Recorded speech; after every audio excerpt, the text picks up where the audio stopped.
Initial Public Offering atau IPO adalah proses di mana sebuah perusahaan pertama kali menawarkan sahamnya kepada publik melalui bursa saham. Ini merupakan langkah besar yang memungkinkan perusahaan untuk mengumpulkan dana dari investor luar untuk mendukung ekspansi, pengembangan produk, atau membayar utang. Sebagai contoh, pada bulan Mei 2012, Facebook melakukan IPO dengan menawarkan saham kepada publik untuk pertama kalinya.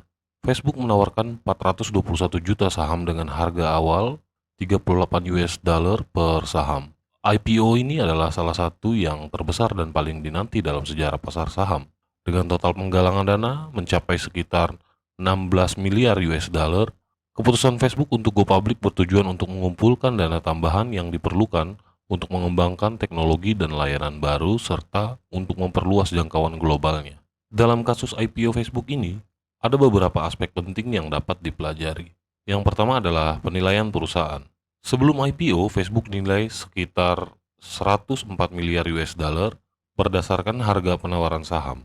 Penilaian ini menggambarkan potensi pertumbuhan dan daya tarik pasar terhadap perusahaan teknologi besar yang belum memiliki pesaing sejenis. Kemudian, harga penawaran.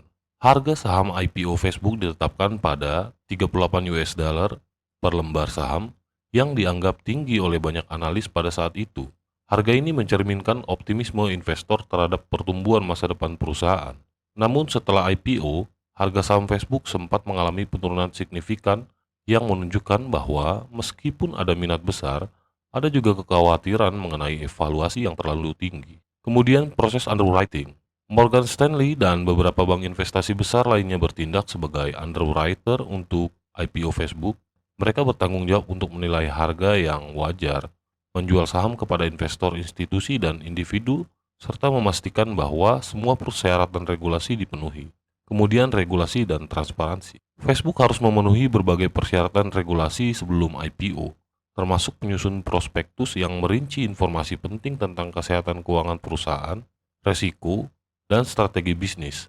Prospektus ini memberikan informasi transparan kepada calon investor, memungkinkan mereka untuk membuat keputusan yang terinformasi. IPO seringkali digunakan sebagai alat untuk meningkatkan modal, memberikan likuiditas, dan meningkatkan profil publik.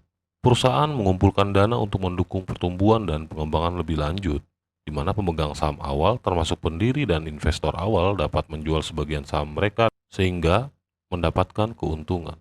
Menjadi perusahaan publik dapat meningkatkan visibilitas dan kredibilitas perusahaan di pasar. IPO adalah proses yang kompleks dan beresiko, tetapi dengan strategi yang tepat dapat menjadi langkah penting dalam perjalanan perusahaan menuju kesuksesan yang lebih besar di pasar global.